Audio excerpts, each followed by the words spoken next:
Only IAS. और आज हम अपने एंशियंट हिस्ट्री सीरीज़ का चौथा लेक्चर स्टार्ट करने वाले हैं जो कि मेसोलिथिक एज पर है। इससे पहले हमने बेसिक इंट्रो स्टार्ट कर दिया और एक और एंशियंट वीडियो पे हमने स्टोन एज पे कर चुके हैं अपना वीडियो। तो इससे हम स्टार्ट करेंगे मेसोलिथिक एज। तो सबसे पहले बात ये कि इसके बाद हमारी हड़प्पा स्टार्ट होने वाली लास्ट वीडियो लेक्चर है। तो पूरी सीरीज़ के दो वीडियोस बहुत इंपॉर्टेंट है जो कि इस पूरे प्री हिस्टोरिक इंडिया को कवर करते हैं। So let's start.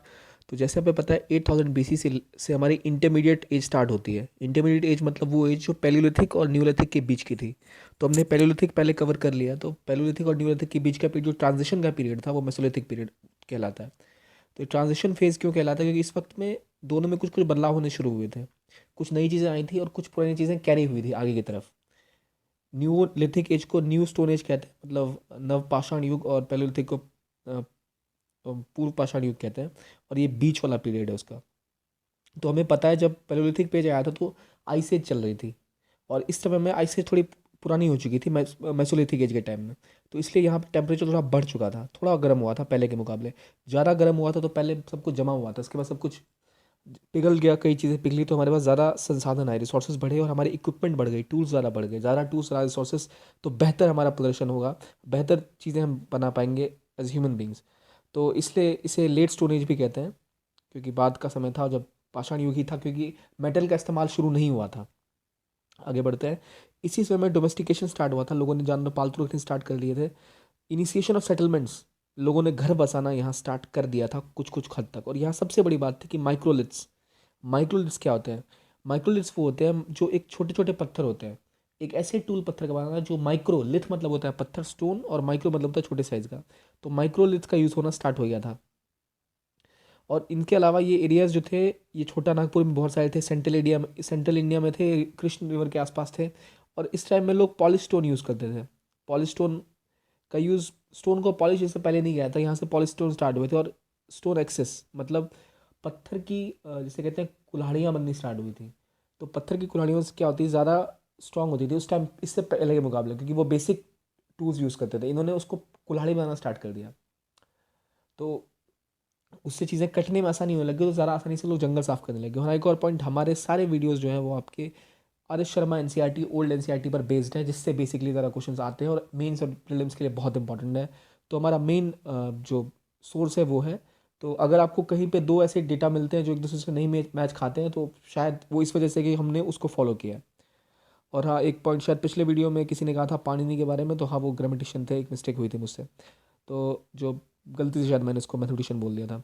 Period of, जो इस समय के लोग थे वो टूल्स यूज़ करते थे और वो पॉलिश स्टोन यूज़ करते थे, ये इंपॉर्टेंट पॉइंट है। और सबसे इंपॉर्टेंट आपकी चीज़ है माइक्रोलिथ, यहाँ पे स्टार्ट होता है माइक्रोलिथ, छोटे पत्थर।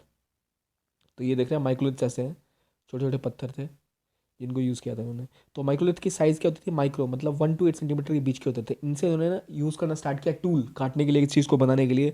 तो एक ज़्यादा बेटर इनके पास ऑप्शन थे जंगल काटने के, इसलिए डोमेस्टिकेशन सेटलमेंट स्टार्ट हो गई थी, बसना शुरू हो गए थे लोग। अब मेसोलिथिक एज की हालांकि फ़ोटो क्लियर नहीं है ये, क्योंकि मैंने एनसीईआरटी से उठाई है। तो यहाँ पर बेसिक रीजन है, मेसोलिथिक एज यहीं पर थी मोस्ट प्राइमरीली, ज़्यादा से ज़्यादा। जैसे आपको यहाँ दायमाबाद था, या फिर आपको महेश्वर था, या फिर ये इधर चिरंड, बहुत इंपॉर्टेंट एरियाज थे ये। तो वैसे हम एक एक को देखेंगे। जो मेसोलिथिक एज था इसमें कटिंग टूल होता था कई लोगों के द्वारा। और यहीं पर परशुराम की लेजेंड पैदा हुई थी। परशुराम एक विष्णु के अवतार थे जिनके बारे में कहा जाता था, जो कि एक ब्राह्मण थे, और वो एक शायद साथ में एक फरसा जिसे कहते हैं वो रखते थे। एक ऐसा इक्विपमेंट होता था लकड़ी का, जिसके ऊपर शायद एक ऐसा वेपन टाइप का होता था जो ये मेटल का होता था। तो ये कहा जाता है कि ये लेजेंड इसी टाइम से आई है, क्योंकि एक्स विल्डिंग हीरो, मतलब जो कुल्हाड़ी रखता था वो विल्डिंग हीरो था। आगे बढ़ते हैं। मेसोलिथिक एज में ज़्यादा कुछ था नहीं, ये जो इंपॉर्टेंट पॉइंट्स थे बता लिए मैंने। उसके बाद क्योंकि ट्रांजिशन फेज था और उसके कुछ ज़्यादा इंपॉर्टेंट पॉइंट्स नहीं है। अब जो मोस्ट इंपॉर्टेंट पॉइंट है वो न्यूलिथिक, जो आपके लिए बहुत महत्वपूर्ण है, इस पर कुछ ज़्यादा क्वेश्चंस भी आने के चांसेस है, और इसके कई पार्ट्स हैं। तो सबसे पहली बात, न्यूलिथिक कब है? 2500 BC 2000 BC को हम न्यूलिथिक एज कहते हैं। न्यूलिथिक में जब नवपाषाण युग, मतलब पत्थर का इस्तेमाल ज़्यादा बढ़ चुका था और ज़्यादा बेटर तरीके से होने लग गया था।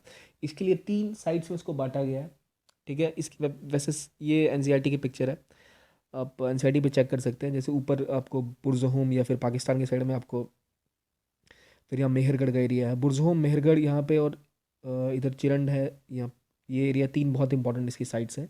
इसके अलावा कुछ गारो हिल्स के आसपास के एरिया में न्यूलिथिक साइट्स थी। तो साइट्स तो वैसे ढेर सारी हैं, आप चाहे तो बहुत सारी याद कर सकते हैं, पर कुछ बहुत इंपॉर्टेंट है जो मैंने पॉइंट आउट किया। अगर आपको लगे कि ये कम है तो ऑफकोर्स हम कोशिश करेंगे बाद में करने का, बट मेरे हिसाब से जो इंपॉर्टेंट साइट्स है वो ऑलमोस्ट कवर्ड है फ्रॉम एनसीईआरटी। अब आगे बढ़ते हैं। जो हम पहले कवर करेंगे वो ये वाली साइट है जो इस एरिया में, नॉर्दर्न एरिया में, बुरज़ोम, मेहरगढ़ वगैरह। तो हम पहले इसको देखते हैं क्या है ये। आप ध्यान, मैप थोड़ा ध्यान रखिए। ये वो पोर्शन, ऊपर वाला पोर्शन, यहाँ बुरज़ोम था कश्मीर के पास, मेहरगढ़ यहाँ बाहर इस साइड था पाकिस्तान में, क्वेटा के ऊपर। तो हम देखते हैं क्या है आगे। तो सबसे पहली बात, न्यूलिथिक एज में सेटलर्स जो हुए थे, लोग सेटल बसना शुरू हुए थे, वो 3 जगह पे हुए थे। पहला जो मैंने आपको बताया नॉर्थ इंडिया का बुरज़ोम, जो कि कश्मीर के पास था। तो यहाँ पिट्स में रहते थे और ये हंटिंग और फिशिंग इकॉनमी थी। खास बात ये हंटिंग और फिशिंग करते थे, एग्रीकल्चर नहीं करते थे बुरज़ोम। ये लोग एग्रीकल्चर से नहीं थे, जान का पता नहीं था, और डोमेस्टिकेशन में ज़्यादा विश्वास रखते थे। डोमेस्टिकेशन उन्होंने शुरू की थी, यानी शुरू तो नहीं कह सकते, डोमेस्टिक हंटर गैदरर थे। तो हंटर और फिशर जो होते हैं, मतलब शिकार करे खाते, कहते हैं वो डोमेस्टिकेट नहीं करते। तो ऐसा कोई सबूत नहीं है जो कह सके कि इन्होंने एग्रीकल्चर करना शुरू कर दिया था, डोमेस्टिकेशन स्टार्ट कर दी। तो उससे ज़्यादा इतना इनको इतना वो उस चीज़ का इस्तेमाल नहीं किया था। अगली बात आती है, इन्होंने polish tool of stone use किए थे, जो पहले मेसोलिथिक में भी हो रहे थे, उसको जारी रखा और बेहतर तरीके से इस्तेमाल किया। इन्होंने ज़्यादा टूल्स बनाए क्योंकि इन्होंने बोन्स का इस्तेमाल करना शुरू किया, हड्डियों का। खास बात, बुर्ज़ोहोम और न्यूलिथिक सेटलर्स जो थे वो बोन्स का इस्तेमाल करते थे, तो इसलिए ज़्यादा टूल्स बना पाए। और इन्होंने कोर्स ग्रे पॉटरी पॉटरी में थोड़ा सुधार किया, और डोमेस्टिक डॉग्स, यही बात है, इनको डोमेस्टिकेशन इन्होंने स्टार्ट नहीं की थी ज़्यादा, पर इसी टाइम में बुर्ज़ोहोम में आपको डोमेस्टिक डॉग्स, मतलब पालतू कुत्ते जो थे अपने मास्टर के साथ ग्रेव्स में मिलते हैं। इंपॉर्टेंट पॉइंट है ये। बाकी डोमेस्टिकेशन नॉर्मली इन्होंने स्टार्ट नहीं किया था। जैसे आप खेती करना, डोमेस्टिकेशन मतलब आपने बैल पाले या गाय पाली, ताकि बकरियां पाली, दूध, हल जोतना, इन सब के लिए उन्होंने इस्तेमाल नहीं किया था। पर जब भी इनकी ग्रेव्स मिली है वहाँ पर डोमेस्टिक डॉग्स मिले, और बुर्ज़ोहोम की जगह कहाँ थी, कश्मीर में, और वहाँ पे पॉलिश स्टोन और बोन्स का इस्तेमाल स्टार्ट हो गया था एज अ वेपन टूल।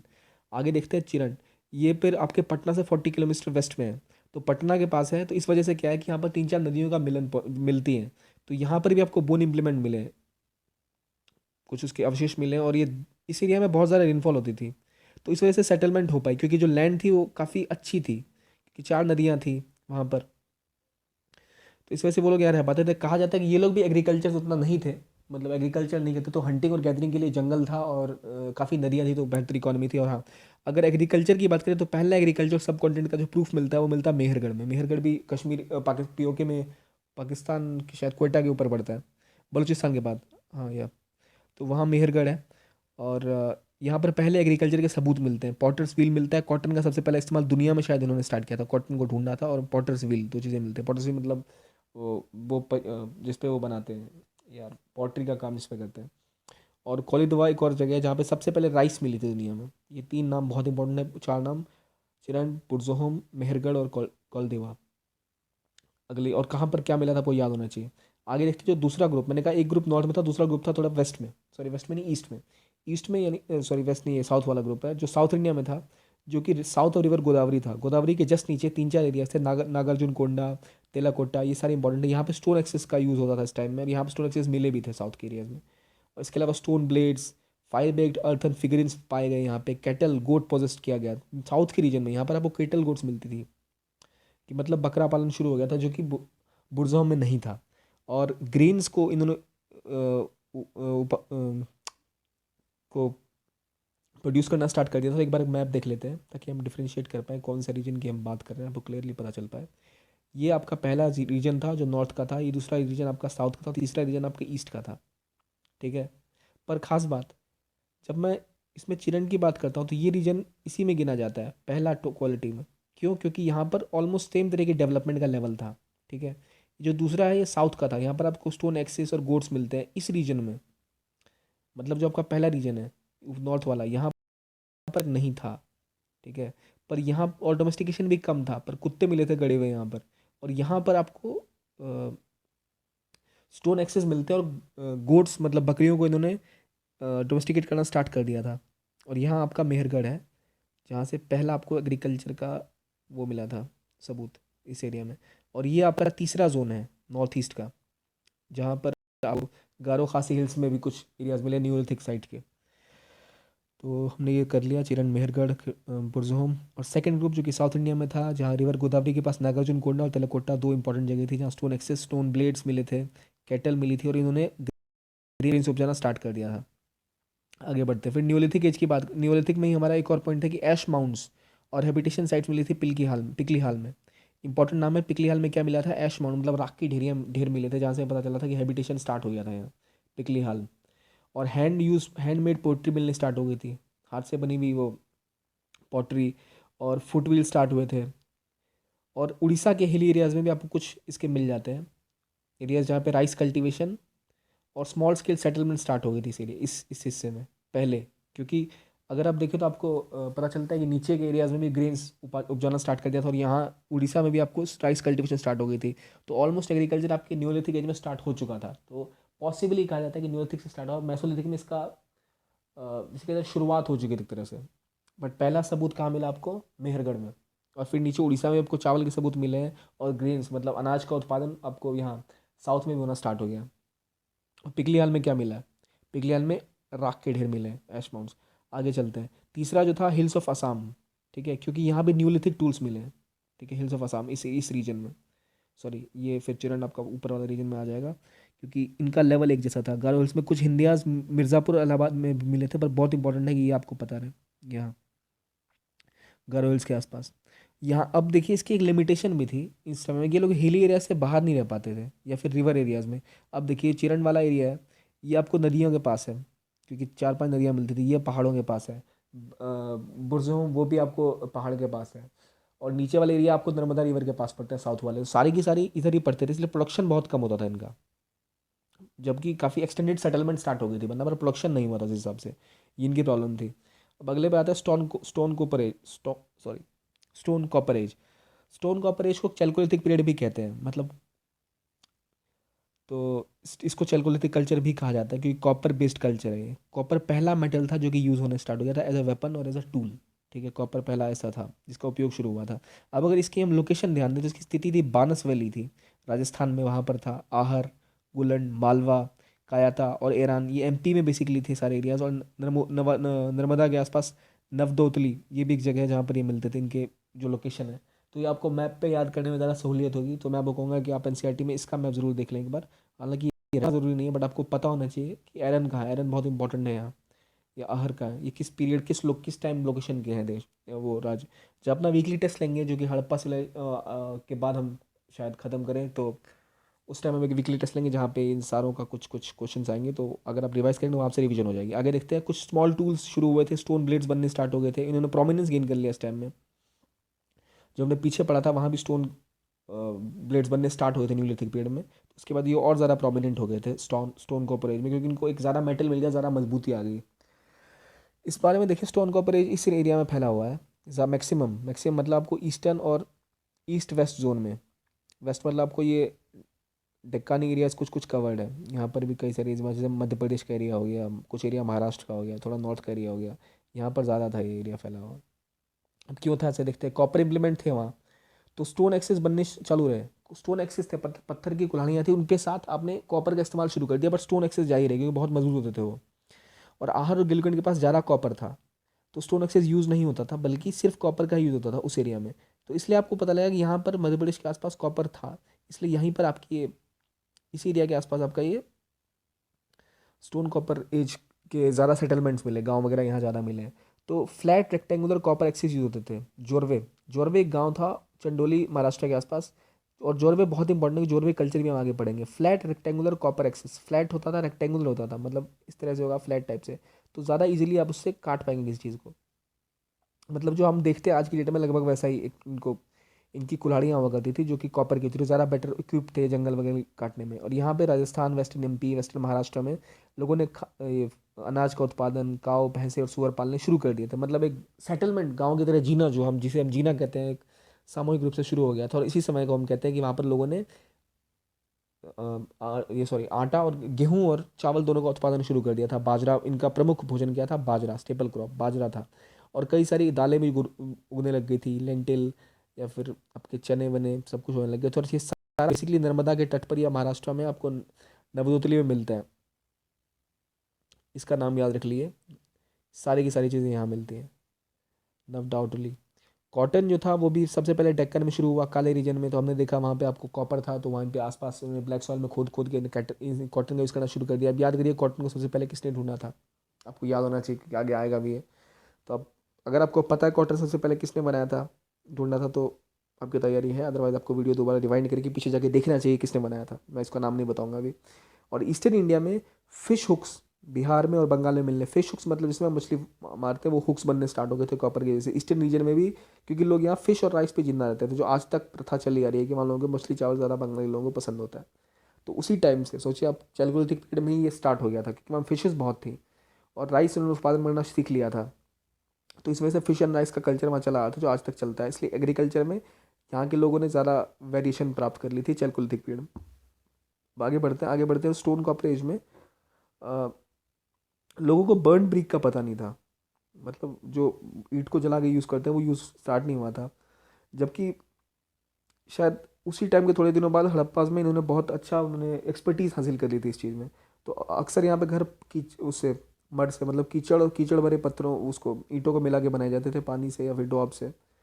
और थैच्ड हाउसेस, फूस के मकान बनते थे। और बाद का जब ये फेज़ आगे चला चैल्कोलिथिक पीरियड, तो फैमिलियाँ बड़ी होने लग गई, लंबे लंबे घर बनने लग गए, सेटलमेंट्स और स्टेबल होने लग गए। स्टेबल मतलब क्योंकि इन्होंने जानवरों को पालना सीख लिया था और खेती सीख ली थी, तो इनका कल्चर काफ़ी स्प्रेड होने लग गया, जो कि जॉर्वे कल्चर के नाम से कहलाता था। जॉर्वे विलेज कहाँ था, कहाँ था? अगर मैं सही गलत नहीं हूँ तो हो सकता है महाराष्ट्र के पास था। Let me check. हम्म, एक मिनट। हाँ, ये महाराष्ट्र में था। तो वहाँ पर आपको जोरवे कल्चर की स्टार्ट होती है। जोरवे कल्चर असल में है क्या, कि आपका सेटलमेंट स्टार्ट होना, क्या स्टेबल होना और बढ़ना, यहीं से आपके गांव के विलेज की स्टार्ट हो गई इकॉनमी। अब इसमें क्या खासियत थी जोरवे कल्चर की? न्यूक्लिएटेड सेटलमेंट की 35-35 घरों का एक आपका साइज होता था, जो कि सर्कल बना के, जैसे आजकल देश में रहते हैं ना, यहाँ यहाँ पे घर हो गए चारों तरफ, और बीच में आपका कॉमन ग्राउंड हो गया जहाँ लोग सेफ हो गए एक साथ रहे। या फिर रेक्टेंगुलर शेप में ऐसे घर बनने लग गए, ताकि आपके पास एक कॉमन लैंड हो जाए, आप सेफ रहे। और चलकुल इकोनॉमी जो थी विलेज इकोनॉमी बन गई। विलेज इकोनॉमी मतलब ग्रामीण अर्थव्यवस्था, इसका मतलब घर गांव के अंदर ही आपके सब कुछ उत्पादन होता है और सब कुछ आप उपयोग करते हैं। कुछ घर होने लग गए तो उत्पादन अपने आप से होने लग गया, तो एक अर्थव्यवस्था सी बन गई उनकी अपनी खुद की। फिर इमाम गांव ईरान और क्या था, ये नाम याद कर लीजिए, बहुत इंपॉर्टेंट है। सेंट्रल वेस्टर्न एमपी के थे मैक्सिमम, और इनको आसपास इन्होंने फोर्टिफाई कर लिया था, मतलब दुर्ग बना लिए थे, इन दुर्ग के अंदर रहते थे। मगर ये कभी अर्बन नहीं हो पाया, जैसे कि हड़प्पा के कल्चर अर्बन होते थे, अर्बन नहीं थे। तो हम कह सकते हैं कि सबसे पहले कहाँ फोर्टिफाई किया था, तो इमामगढ़, इमाम गाँव, ईरान और कायठा में, जो कि एमपी के थे। और इसके बाद एक्सपोर्ट, ये जो स्टोन कॉपर एज के लोग होते थे, एक्सपोर्ट होते थे कॉपर, कॉपर स्मिथ्स, मतलब जिसे कहते हैं ना कि जो सोने का कारीगर होते थे, कॉपर के बहुत अच्छे कारीगर थे। और इसके अलावा बहुत अच्छे वर्कर भी थे पत्थर के। तो जो ऑफकोर्स इस टाइम में जो चीज़ें निकलती है उससे पता चलता है। तो आगे बढ़ते हैं स्टोन कॉपर में एक और इम्पॉर्टेंट जो माइक्रोलिथ्स थे, जो मेसोलिथिक पीरियड में मोस्ट इंपॉर्टेंट थे, ये यहाँ भी फैली। और शिपिंग वीविंग स्टार्ट हो गया इसके अलावा। और महाराष्ट्र में इसके बेस्ट मिलते हैं, शिपिंग, कॉटन फ्लेक्स। तो आप आज के टाइम से भी हिस्ट्री देख सकते हैं, मछली चावल ईस्ट में खाया जाता है, आज भी मिलता है। कॉटन फ्लेक्स या सिल्क थ्रेड आज भी महाराष्ट्र गुजरात रीजन में बहुत ज़्यादा होता है, तो आज भी महाराष्ट्र इसमें नंबर वन है। माइक्रोलिथ्स का यूज उन्होंने स्टार्ट किया जो मेसोलिथिक पीरियड से आया। हाँ, ईस्टर्न इंडिया में राइस, वेस्टर्न व्हीट बार्ले और सेंट्रल सेटलमेंट में first to form, eastern were latest. खास बात, वेस्टर्न में व्हीट और बार्ले होता था। तो कि आप देखेंगे वेस्टर्न रीजन में आज भी गेहूं और बार्ले का इस्तेमाल होता है, जबकि ईस्टर्न इंडिया में चावल ज़्यादा इस्तेमाल होता है, बंगाल, बिहार, उड़ीसा के रीजन्स में। तो ये इंपॉर्टेंट है जो आप आज भी कनेक्ट कर सकते हैं। सबसे पहले सेंट्रल सेटलमेंट बसी थी। अब क्यों बसी थी पहले सेंट्रल सेटलमेंट, ये बताइए? क्योंकि वहाँ पर कॉपर की माइंस थी, इसलिए कॉपर एज का पहला सेटलमेंट सेंट्रल रीजन में हुआ था। और ईस्ट वाले सबसे लेट में हुए थे, मतलब वहाँ से आपका फैला था ईस्ट की तरफ, बंगाल की तरफ। महाराष्ट्र में क्या होता था कि लोगों को घरों में ही अपने वो फ्लोर में ही मुर्दा लोगों को गाड़ दिया करते थे, अलग से कब्रिस्तान नहीं हुआ करता था, जो कि हड़प्पन में हुआ करता था। अब सेपरेट क्रीमेटरी क्या होता है, ये तीन चार चीज़ों के लिए बहुत महत्वपूर्ण होती है। अगर आपका कब्रिस्तान अलग है, इसका मतलब है कि आपको पता है कि हाइजीन का भी एक इशू होता है, सैनिटेशन का, और आप कम अंधविश्वासी थे, तो इस मामले में ही ज़्यादा थे और ये वहीं पे गाड़ देते थे। और कॉटन ऑब्जेक्ट्स और पॉट्स वगैरह साथ में डिपॉजिट किए जाते थे, तो ये थोड़ा डिफरेंस है इनमें और हड़प्पन्स में। तो ये आपका स्टोन कॉपर एज में एक और इम्पॉर्टेंट पॉइंट है, टेराकोटा फिगरिन मिलते थे औरतों के, जिसमें मदर गॉडेस थी, कि आपको एक माता, जैसे कहते हैं ना, गॉडेस की बात की थी, तो वो एक इम्पोर्टेंट पॉइंट है। अनबेक्ड न्यूड क्ले फिगरेंस मिलते थे जिसकी पूजा होती थी। बुल, एक रिलीजियस कल्ट यहाँ से स्टार्ट हुआ था। बुल मतलब सांड की पूजा स्टार्ट हो गई थी, अगर मैं सही हूँ तो। जो राजस्थान में बुल टेराकोटास के मिलते हैं। और सोशल इनइक्वालिटीज़ भी शुरू हो गई थी, क्योंकि सोशल इनइक्वालिटीज़ मतलब कई जगह देखा गया कि बच्चों को नेकलेसेस के साथ गड़े हुए मिले, मतलब तो ये दिखाता है कि भाई इनके बच्चे मरे तो इन्होंने उसको नेकलेस पहना के ज़मीन में डाल दिया, और कई लोगों के पास कुछ नहीं है। तो वो दिखाता है कुछ लोग जो रईस हुआ करते थे उनके पास नेकलेसेस हुआ करते थे, और उनको बच्चों के पास इतने रईस थे कि बच्चों के पास नेकलेस होते थे। तो समाज में इनइक्वालिटी होती होगी। और आपने दो चीज़ चीज़ें होगी, बुल की पूजा स्टार्ट हो गई थी, मदर गॉडेस स्टार्ट हो गया था, टेराकोटा फिगर मदर वुमन के मिलते जो बताता है मदर गॉडेस हुआ करती चलकोलिथिक पीरियड में। इसके बाद क्या क्या इंपॉर्टेंट हुआ चलकोलिथिक पीरियड में? इंपॉर्टेंट हुआ था कि ईस्टर्न इंडिया में आपको राइस मिलता था, वेस्टर्न इंडिया में बार्ले व्हीट का इंपॉर्टेंट हो गया। सेंट्रल सेटलमेंट पहले फॉर्म हुए थे, महाराष्ट्र में बरीड मिलते हैं डेड में घर के साथ, जो हड़प्पा में अलग थे। माइक्रोलिथ स्टार्ट हुए थे, इन्होंने कॉटन फ्लेक्स स्टार्ट किया था जो कि महाराष्ट्र में था ईस्ट में। और फिश हुक्स कब मिले थे? फिश हुक्स इससे जस्ट पहले मिले थे। जॉर्वे कल्चर स्टार्ट हो गया था। तो क्विक रिकैप हो गया हमारा सो स्टोन कॉपर एज का। अब इंपॉर्टेंस क्या है? इसको चैल्कोलिथिक पीरियड भी कहते हैं, जो मैंने आपको पहले ही बताया था। इसकी इंपॉर्टेंस क्या है? इसकी इंपॉर्टेंस ये है कि रूरल सेटलमेंट शुरू हो गए थे और कॉपर स्मेल्टिंग ये सीख चुके थे, मतलब कॉपर को गलाना सीख चुके थे। और सबसे ज़्यादा इंडिया में हैबिटेबल कई इंडिया के रीजन में पाए गए, मतलब कि मोस्ट ऑफ द इंडिया जो था वो रहने लायक था।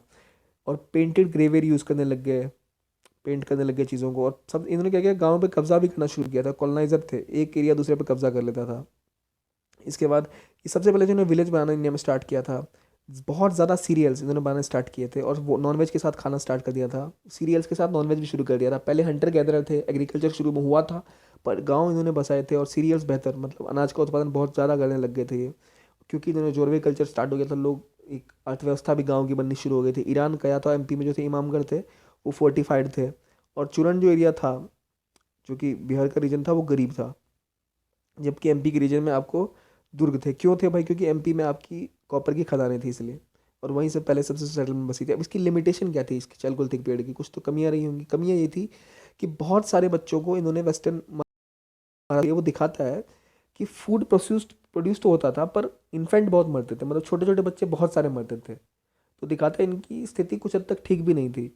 इनइक्वालिटी थी जो हमने देखा। इकोनॉमिक पैटर्न की वजह से लॉन्जिविटी नहीं आई, मतलब उन्हें खाना पीना शुरू किया, गांव में अर्थव्यवस्था बनी, पर लॉन्जिविटी नहीं आई। लोगों के बच्चों की मौत होती रहती थी। बहुत सारे छोटे बच्चों की कब वो मिली है, अवशेष मिले हैं। तो दिखाता है कि भाई ये सब ठीक नहीं था। बैकग्राउंड रहा, कभी अर्बन नहीं हो पाया जैसे कि हड़प्पा में हुआ। एक सिस्टम नहीं बन पाया जैसा हड़प्पा का था, ऑर्गेनाइज सिस्टम। कॉपर भी कम था। ब्रॉन्ज मेकिंग इनको आती नहीं थी। ब्रॉन्ज मेकिंग क्यों नहीं आती थी भाई? टीन नहीं था इंडिया में, और राइटिंग नहीं पता थी, सबसे खराबी थी इनकी। इसलिए इनको एक सिविलाइजेशन नहीं कह सकते, क्योंकि इनकी राइटिंग नहीं पता थी। सबसे बड़ी समस्या थी इनके साथ जब चलकोलिथिक पीरियड में। इसके बाद 40 होर्ड्स ऑफ कॉपर ऑब्जेक्ट मिलते हैं, मतलब कई जगह से आपको छोटा नागपुर प्लेट्यू जो झारखंड में, वहाँ से लेके अपर गंगेटिक बेसिन तक आपको ढेर सारे 40 लगभग ढेर मिलते हैं कॉपर के वस्तुओं के। और ये जो ढेर होगा तो इसमें क्या होता था, सेल्स हार्पून हो गए, तलवारें हो गई, ये सब चीज़ें थी। तो दिखाता है वेपन नहीं, इन्होंने कॉपर स्मिथ बहुत अच्छे थे, मतलब बहुत अच्छे कारीगर थे ये कॉपर के। और कॉपर हॉर्स जहाँ जहाँ मिले हैं, सोचा जाता है कि वहाँ पे लोग सेटल लाइफ जीते थे, मतलब बस चुके थे वहाँ, तभी तो इतना बड़ा ढेर लगा धीरे धीरे जमा होते होते। तो ये बेसिक सी बात है। आगे बढ़ते हैं। इसके बाद खेतरी जोन राजस्थान में जो था, वहाँ भी काफ़ी ज़्यादा ये मिलते। खेतरी जोन में कॉपर मिला करता था पहले। और यहाँ पर ऑकरी कलर्ड पोट्री कल्चर शुरू हुआ था, जो कि 2000 बीसी से पुराना है। बट राजस्थान के टाइम में वहाँ पर था ही, तो ये सेटलमेंट भी बढ़ गई। पर यहाँ की सेटलमेंट कभी बहुत बड़ी साइज़ की नहीं हुई, या फिर ज़्यादा लंबे समय तक रही नहीं। और इस टाइम में हड़प्पा भी थी, तो इनके साथ ना लेना देना होता था। परंतु कॉपर एज में इनका लेना देना होता था, पर क्या हुआ कि इस हद तक भी नहीं हुआ कि ये अपने जैसे हड़प्पा था उस टाइम में, तो कॉपर एज के टाइम में हड़प्पा के साथ इनका संबंध इतना बड़ा नहीं हो पाया कि जितना होना चाहिए, क्योंकि वो डेवलप थे, ये नहीं कर पाए। तो कॉपर एज के ये थे इश्यूज। अब एक बार देख लेते हैं। हमने स्टोन कॉपर चलकोलिथिक पीरियड कर लिया और कॉपर एज भी कर लिया। तो कॉपर एज की खास बात है, कॉपर एज ज़्यादा चली नहीं थी। प्योर कॉपर एज जिसे कहते हैं, तो बेसिकली ये आपको राजस्थान के आसपास ही थी जहाँ पे प्योर, क्योंकि ब्रॉन्ज एज चली नहीं। बेसिकली चैल्कोलिथिक पीरियड ही रहा था आपका। तो हमने चार चीज़ें कवर की हैं: Mesolithic period, Neolithic period, Chalcolithic period और कॉपर एज। तो आइए हम रिवीजन कर लेते हैं जल्दी से। अपना एक्सीडेंट क्या थी? लोअर पैलियोलिथिक साइड थी, मेसोलिथिक थी, न्यूलिथिक या मिडिल पैलियोलिथिक साइड थी? अब जल्दी से बताइए मुझे। इसका जिक्र दो जगह आया है, पर जब चिल्ड्रन साइट की बात मैं कर रहा हूँ तो आप सोचिए कौन सी जगह हो सकती है। आपको जवाब पता होना चाहिए, बहुत इंपॉर्टेंट है ये। नॉर्थ साउथ और ईस्ट, तीन जिसमें नॉर्थ ईस्ट तीन में डिवाइडेड था, कौन सा था ये आंसर? जल्दी बताइए। ये था सी। सी मतलब न्यूलिथिक। न्यूलिथिक मतलब वो एरिया जो कि किसके साथ कंटेम्प्रेरी था? बुरजहोम के साथ, कश्मीर में ऊपर, ये पटना के पास है चिरण। और यहाँ पर आपको इस रीजन से क्या क्यों था ये, क्योंकि यहाँ पे 3-4 नदियाँ एक साथ मिलती थी। तो आपको डिफरेंशिएट करना आना चाहिए, चारों ऑप्शन आपको पता होना चाहिए, एक एक साइड को, लोअर पैलियोलिथिक कौन सी साइड थी, मेसोलिथिक कौन सी थी, न्यूलिथिक कौन सी थी, मिडिल पैलियोलिथिक कौन सी थी। और याद रखिए मेरा फोकस रहता है कि चारों ऑप्शन क्लियर हो। जैसे ये माइक्रोलिथिक टूल्स कब प्राइमरीली यूज होने स्टार्ट हो गए थे, बताइए। 3 ऑप्शन है, देखिए। तो नॉर्मली न्यूलिथिक एज में भी हो चुके थे, पर इसका आंसर क्या होगा बताइए। इसका आंसर होगा मेसोलिथिक पीरियड, क्योंकि यहाँ से मेसोलिथिक पीरियड की सबसे स्पेसिफिकली बात थी कि माइक्रोलिथिक टूल यूज होगा। माइक्रोलिथिक क्या चीज़ होती है, छोटे छोटे पत्थर जिनको टूल की तरह यूज़ करना स्टार्ट किया, जो 8 सेंटीमीटर तक के होते थे। और इसके बाद पैलेलिथिक टाइम में, न्यूलिथिक टाइम में भी इसका, जब चैल्कोलिथिक पीरियड था तब यूज़ होता था, जो हमने पढ़ा माइक्रोलिथ्स का। तो ये भी आपको पता होना चाहिए। अगला, एग्रीकल्चर कब प्रिडोमिनेंट हुआ था, मतलब ज़रा उपयोग में आने लग गया था, बताइए। न्यूलिथिक एज में आ चुका था एग्रीकल्चर, या कॉपर एज में आया था। अब बताइए, आपने दोनों चीज़ें पढ़ी हैं। या मेसोलिथिक में प्रिडोमिनेंट हो चुका था, प्रिडोमिनेंट मतलब वो आया और उसके बाद अच्छे खासे रूप से चलने लग गया, प्रिडोमिनेंट। इसका आंसर क्या होगा बताइए। इसका आंसर होगा बी, मतलब न्यूलिथिक। अब आप कहेंगे न्यूलिथिक में स्टार्ट हुआ था पुरजोम वगैरह में, चैल्कोलिथिक पीरियड तक आते आते कॉपर एज से पहले चैल्कोलिथिक पीरियड था, ठीक है। वो न्यूलिथिक के उस, तब तक आपका एग्रीकल्चर बैठ चुका था, सेटलमेंट बनने स्टार्ट नहीं हुए थे, ठीक है। सेटलमेंट मतलब गांव बसने, जो कि आपके चैल्कोलिथिक पीरियड में हुए थे, जो जॉर्वे कल्चर था। अगली बार, जॉर्वे कल्चर किस टाइम में आया था बताइए मुझे। अभी तो मैंने खैर गलती से इसका आंसर बता दिया, आपको फ्री पता होना चाहिए, पैलियोलिथिक, चैल्कोलिथिक, न्यूलिथिक या फिर मेसोलिथिक। ये होगा आपका चैल्कोलिथिक पीरियड में आया था। अगला पॉइंट, एग्रीकल्चर के एविडेंस सबसे पहले कहाँ मिलते हैं, सबसे पहले सब कॉन्टिनेंट में कहाँ मिलते हैं, बताइएगा, बताइए। आपको मिलते हैं सबसे पहले, बुरज़ा में मिलते हैं, मेहरगढ़ में मिलते हैं, बताइए आप। मेहरगढ़ में मिलते हैं। एक मिनट रुकिए, मेहरगढ़ कहाँ था।